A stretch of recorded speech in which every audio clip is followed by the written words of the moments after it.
So without further ado, I'd like to introduce you to Matt Craig, or introduce you again to Matt Craig from BNY Mellon. A lot of you met Matt earlier as part of our morning session.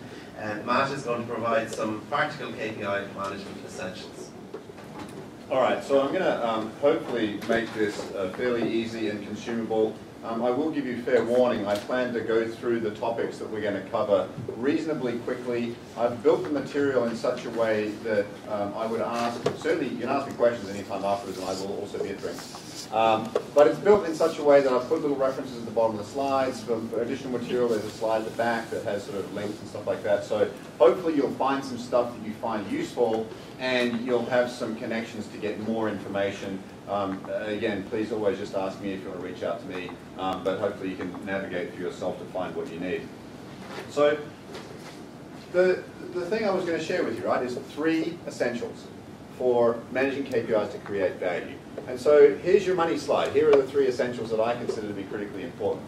And they are that you need to invest in people, and we've talked about that a lot this morning, to achieve a shared purpose. And we've talked a little bit too about what is shared purpose, what is the purpose of the organization, what is your team trying to achieve.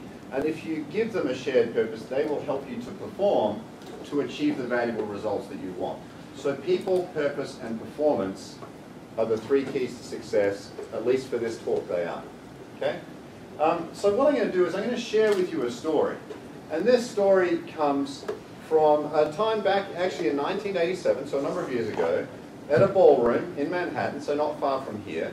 Alcoa, the aluminum, I'll say the American version, the aluminum company of America, was bringing in a new CEO. They had been struggling, and they wanted to bring in a new CEO to reinvigorate the organization. You know, their stock was slipping, and things were getting a bit grim, and they wanted to reinvigorate the company.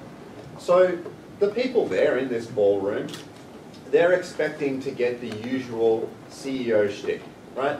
The CEO, he's going to come in, he's going to be a business grad, he's going to be telling them some buzzwords and some business speak, he's going to talk about it, how he's going to increase profitability, and how he's going to reduce expense, and how he's going to do all these standard business-like things that you would expect a new CEO to be talking about. Now that didn't happen. Okay? This fellow who came in, Paul O'Neill, came from the government sector. He was relatively unknown. People didn't know what to expect from this guy. He was an unknown quantity. So all the shareholders, major investors in the room, they're not quite sure what they're going to get. They're hopeful, but they're not sure what's coming.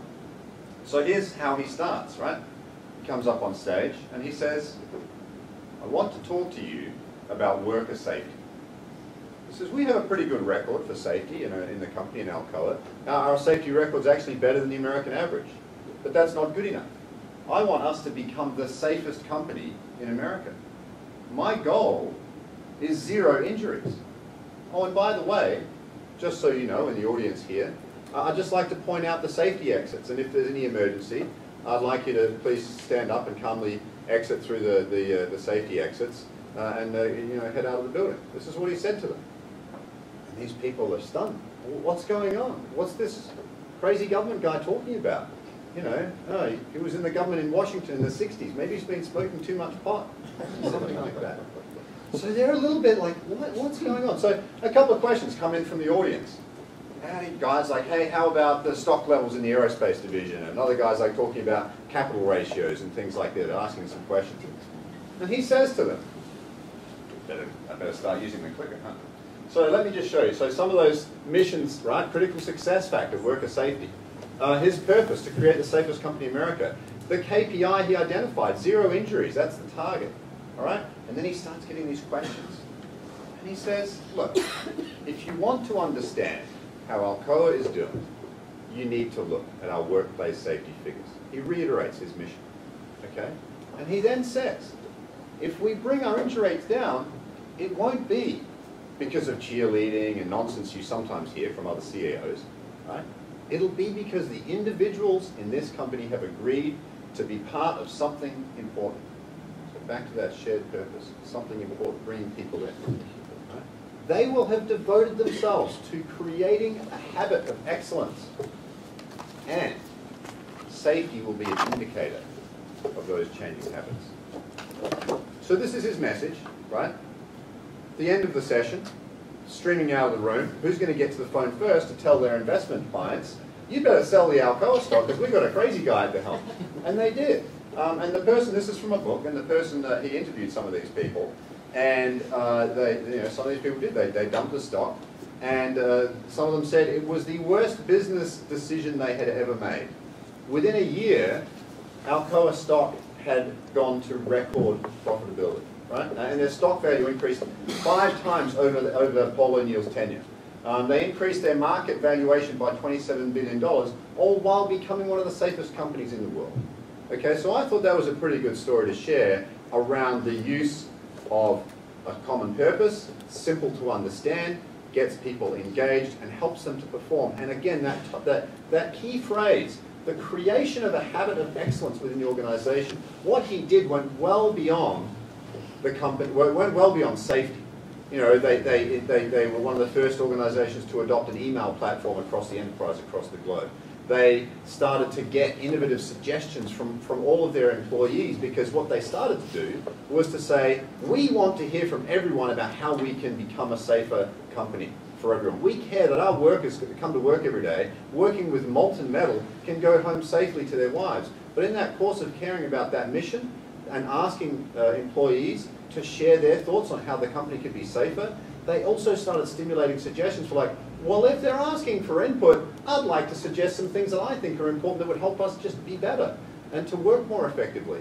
And the fact that even effective work practices are safe work practices. And it started generating a sort of, you might say, a halo effect, or sort of a critical success factor that influences many other performance factors in the organization. So those are some of the things we'll talk about a little bit further here. So, purpose. So again, we've broken this down into 3 segments. I will finish on time, although my clock isn't working, but I have a watch, so we're kind of good there. So purpose. What are some of the characteristics of purpose? So the first thing is that any of us, we work in organizations. All organizations or enterprises are organic value creation systems. They exist for this reason, to meet and serve the needs of their customers. There's actually a bit more to it than that, because the value creation, as those of us who love the value management topic, it's not just about the customer. It's also, in Alcoa's example, those internal stakeholders, the employees, and the leadership and the management team, right? Value for them. So we see this system and we see, okay, in order to serve customers, we have probably a range of value creation systems within the enterprise, a range of businesses supported by management that are consuming resources, and it's all part of a larger value chain, of which investors are also an integral component, and your customers' become part of this larger ecosystem thinking. So then we can sort of think about, well, when we're talking about performance and key performance indicators, what is it that we're focusing on? What purpose helps us to articulate in what way we're better serving customers, creating more valuable outcomes for that ecosystem or part of the value chain? And it may be that you're focusing internally, it may be that you're focusing externally, but there needs to be that sense of focus. So, usually that's articulated, most people understand that to be articulated as the strategy of the organization, right? We have strategic messaging, we have a strategic plan, and so it's strategic. And if we follow and apply the strategy, if we achieve our strategic mission, we should be successful. That's how it's supposed to work, right? However, there's a problem with this. I'm going to come beyond the desk here. Okay, so there's a problem. I don't know about you, but for me, I have seen that some of the strategic messaging, as I mentioned earlier in the Paul O'Neill example, the sort of business speak and unusual terminology, or even I said earlier, digital to me means different things to different people.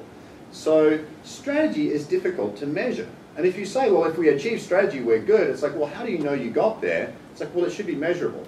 And yet, there are these challenges. The ideals framed within many strategy documents are vague. We're going to be digital. What does that mean, right? Weasley language is another way of saying vague. Weasley means like a sort of a bit of a little story about weasels sucking the yolk and the contents out of an egg. It still looks like an egg. It looks like something good, but there's nothing in it, right? So Weasley language is rife throughout a lot of strategic documentation. It talks about actions. Oh, we're going to do this. We're going to implement system X. We're going to do all these things. It's not about the result that those actions are designed to create. There's a lack of rigor and logic in a lot of strategy, especially when you get down to the team level. It's like you need to do something that doesn't make any sense to your business area because it's been adopted or inherited from higher up. And finally, this issue of like, well, we understand that we should only have a few goals because that helps us to focus. So we're going to just have a few short bullet points on the page of strategic objectives. And then those bullets are like, you need to achieve this and this and this and this and this, multi-barreled goals. So in the end, you don't have 3 or 4 goals, you have 20. But it's maybe 4 bullet points. But in reality, you've given people this diverse array of objectives and they don't know how to focus. So some of the ways you can help address that are examine your strategy. Understand, are some of these issues, are some of these things in there? And if they are, work at it, right? What are the implied results? Where's your strategy trying to take you? Usually it can be found, it can be articulated, it can be clarified. But unless you go through the effort of trying to clarify it and make it measurable, you're going to be left with this broad, fuzzy, apple pie kind of thing. It's like, it seems good, it seems like we're heading in the right direction, we're talking about the right kinds of things, and no one really knows what they're supposed to do. It's not the same as Paul O'Neill saying 0 injuries. That's understandable. All right? Mapping the relationship, we've talked a little bit. So back to the value creation system, it is a system. It's a system of relationships. It's a network of relationships. What are the key things that interact with one another that drive your long-term results? What drives profitability? Probably clients being happy with your services. What drives clients being happy with your services? Well, you're probably delivering high-quality stuff to them in a timely fashion in a way that and you go back and back and back up the chain into things like organizational learning and having excellent staff who can develop those products and solutions. Right? So test that logic and those connections. And then, of course, highlight the priorities. There will be many possible things, many things you might be interested in. But if you don't highlight where we're focused, again, Paul O'Neill, 0 injuries. That was his, and he didn't, this wasn't just a speech he gave in a ballroom one year. He continued with that mission, and they truly built a culture of excellence around that resonated throughout the company. All right, so some acronyms, right? So this is a KPI speech, KPI, Key Performance Indicator. Hopefully, I don't know, everyone should know that, but maybe you don't. So this material is from a different point of reference, and I find it quite useful as well, which is, so we talked about you need to be creating outcomes that matter. So key result indicators, or KRIs, are something worth thinking about. What are those results? And there shouldn't be too many of them, okay? And they give you a perspective on what you have done. It's the result you have achieved. Are our customers more satisfied? Have we achieved our return on equity goals? Those kinds of things. It's the results, right? What are the critical success factors? What are those core things we talked earlier today about perhaps innovation and learning itself is a critical success factor for an agile digital organization, right? What about performance indicators? We have many of them, especially those of us in the financial services industry. It's a long list of performance indicators. And the problem with that is you don't know, unless you've done the work, what's the difference between a performance indicator and a key performance indicator? Because the difference in practical terms is if you pay attention to the key performance indicators, the things that are really leverageable and will drive success, you will make a much greater difference than if you simply play with the dozens or hundreds of performance indicators. And so we're left with this thing, this sort of 10-80-10 ratio for an average organization. Unless you're very diverse, multiple different types of businesses that are global, these numbers are suggested as the types of ratios and number of things you should see. Roughly 10 result indicators of meaning. Roughly 80 in the intermediate performance indicators that you may need to sort of unpack what's happening. And roughly 10 key performance indicators, those areas we should really pay attention and drive influence and change. Okay? All right, another one. This one, I had a bit of fun with this one. Anyone who likes The Princess Bride, that fellow who keeps saying, inconceivable, right? That measure doesn't mean what you think it means. And we see this all the time. The organizations are using a performance measure in a way that they think it's doing something for them. They think it's helping them to address a domain, like, say, the stability of their organization, or the reliability of IT systems. Using incident measurement, like how many critical incidents did we experience in a period of time, is not truly an indicator of overall reliability. Because if you're only looking at the top, if you're only looking at the worst stuff periodically, and you may have a lot of low-level stuff occurring, then you're not looking at the complete picture. And there may be other factors around, integrity or speed or other things that may not provide you the complete picture. So does that measure give you evidence that you need? So what's a performance measure? So it's a few things. So number one, it's a comparison. It's like this, then that, or this compared to something else. Something from in the past to present day, or us compared to a benchmark. It's a comparison. and provides objective evidence. This is a really important thing, is can you see it and is it actually evidence of something that you care about, okay? And of the degree, right? Sometimes you'll see measures like, is this on or off? And on or off might be useful in some cases, but it's more effective if you can have some gradation of understanding, some measurement that's not just on or off, yes or no, but some measure of degree. Of the performance result, back to what do you really care about? And is your measure giving you that evidence of the performance result that you care about? And can you see how that's occurring over time? I mean, we can think of this in the context of even our ITCMF assessments. Now, that periodicity is relatively low, it's once a year, but it's still helpful. We can see how things have moved over time for capability maturity across all those CCs. So that acts as a performance measure of maturity. Okay? So this is kind of helpful, and then you can sort of talk about, all right, great, so we understand the characteristics of a performance measure, and as I said, refer to the material at the bottom because this is sort of a little door or window to a fairly large resource that's very helpful in this respect. If you want to know more about performance measurement itself, I recommend go follow up on the material there. So let's talk about people. Now, we already sort of said this morning that people are absolutely essential, that your core asset, your means of truly distinguishing your organization from your peers, okay? So one of the things that's really critical is that everyone does have a role to play, and partnership is a key ingredient for success. When we think about, again, value realization, benefits should be experienced by each of these roles, and there's other roles that you could consider as well. But leaders need to work, they need to help define the purpose, they need to provide support and so on, to help the practitioners or the workers get their jobs done effectively, to create the outcomes that customers want to experience. But everyone has to have a positive net sort of result, a positive benefit coming out of the whole ecosystem. And it's through partnership, through collaboration. We talked about that quite a bit this morning. All right? So this next set of material relates to some other stuff we talked about a bit this morning, which is, okay, great. So if we have, say, a KPI, key performance indicator, and it's not, the current state isn't what we want it to be. We want to improve. I find this material very helpful to understand the context of how does organizational improvement actually occur. So yes, you have a KPI and you intend to improve something.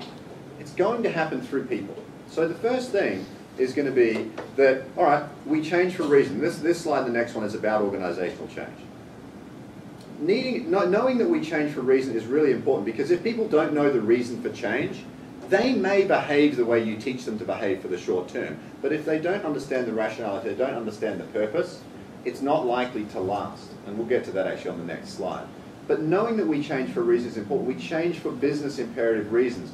You know, in the end, you know, for our shareholders, like, they want higher stock price, or they want greater PE ratios, or that's what they want at the end. You know, customers want something specific, internal employees want something specific. So how does change occur? Well, changing the organization doesn't just happen overnight by magic. Individuals in the organization change, and it's at the level of the individual that change is actually seen. Change in behavior, change in practice, change in knowledge and understanding. So if change happens at the individual level, the collective of individual change efforts results in organizational change. And there are three important components there. One is the pace of change. How long does it take for you to influence behavior change, for people to move into the new way of being, the new way of acting? So that's one. Another one is scope. Let's say you have 1,000 people that you want to do something differently, to do different financial plan, whatever it is, right? How many of them have taken on this new way? If only 10 out of 1,000 have taken this on, then you're not very successful. So do you have insight into the scope of change, the adoption rate, if you will? And finally, the effectiveness. You may introduce a change intended to improve a KPI, but in the end it does nothing, right? So when you think about organizational change, you have to consider effectiveness as well. Did it actually have an influence? And then, you know, there's the final two pieces, which is if you apply, and Martin did a good job of sharing some of this with us this morning, organizational change practices and principles, it will help you realize those benefits that you started out with. Okay? All right. So another one that gets more personal, which is, what is the sort of cascade of understanding and engagement that people typically go through to engage in change? And the first thing, and I'll tell you, because what happens is a lot of organizations, they skip straight to the third point.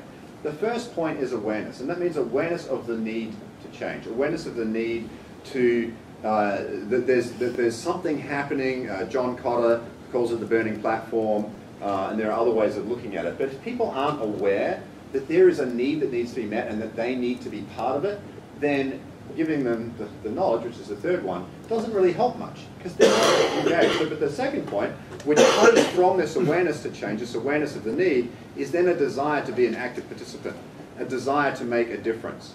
And Laura shared some of this with us from our research and some of our folks in Dublin and within EMEA, is once they were given a certain amount of awareness and a certain amount of insight and just some basic tools and techniques, they became aware that not only was there a need for improvement, because they had been aware of that, but they started realizing that they could express their desire to create change for themselves. And that's where sort of this knowledge component comes in. The team helped them have enough knowledge to get moving and to work with others and to start understanding what they could do and actually implementing change. And that comes to this fourth point of ability. You want to see that the change you intend is actually being expressed through the ability and the actions of your people. And finally, you want to make sure, again, as an organizational change leader, that you reinforce the new way through motivation systems, perhaps, through other reinforcement, through perhaps changing in the organizational structure, many other ways you can provide reinforcement. But that's important to make sure things don't backslide. All right? So my final piece, Dave, how are we going? All right, so we're going to wrap up. The good thing is this stuff's actually really short. When we think about performance, what I primarily mean by performance is insight into the performance you want to see to give you the results that you want. But what I'm going to talk about here just very briefly is performance in relationship to actually KPI measurement performance, performance of doing evidence-based management and improvement through metrics. So this first one, and I'll finish it up on this one. There's more stuff and you can look at it later on. But this concept of checking the box, and I think a lot of us have been guilty of this. Certainly organizations I've seen have been very guilty of this. They'll identify some characteristic, some measurable factor that's associated with something they want to achieve. Okay? And they say, did we achieve that? Did we hit that metric? Or did we hit that characteristic? Did we hit that red, amber, green indicator kind of thing? And it's like, yes, we did. But then if you sort of unpack that and say, well, exactly, okay, where did you hit on the box, if you will? You'll have to bear with me on this one. So, okay, there's a little dot at the bottom of the check mark there, and let's expand that and see, where's that spot? So well, hang on a second, how do we know, back to, is this truly relevant to the outcome we want to achieve? How do we know? Have we painted our target clearly?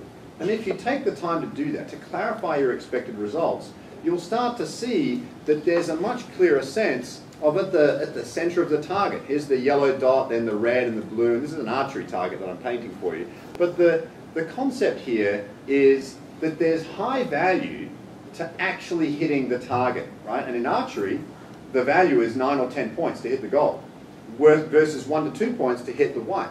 And if you're just there checking the box, you don't know. And it's likely you haven't hit the center of the target, okay? And therefore, you're thinking that your measures are doing their job, but they're not. They're just making you feel comfortable. But in fact, they have very little to do. They may be just loosely associated with the outcome that you're trying to create. Okay? So understand that relevance, criticality, and value of what you're measuring. Test those assumptions and make sure you keep calibrating your performance to keep continuously improving. And what that means is you're going to keep shooting at the target and you'll know where you're hitting and you can calibrate your aim and your technique and your training of your people and so on to hit the center of the target more accurately, more frequently. And I have a little picture of what that looks like. So there's more, but thank you very much. Hopefully some of that helped. And as I said, there's plenty of stuff in a slide at the back, and we'll be sharing the PDF. So thank you. Thanks.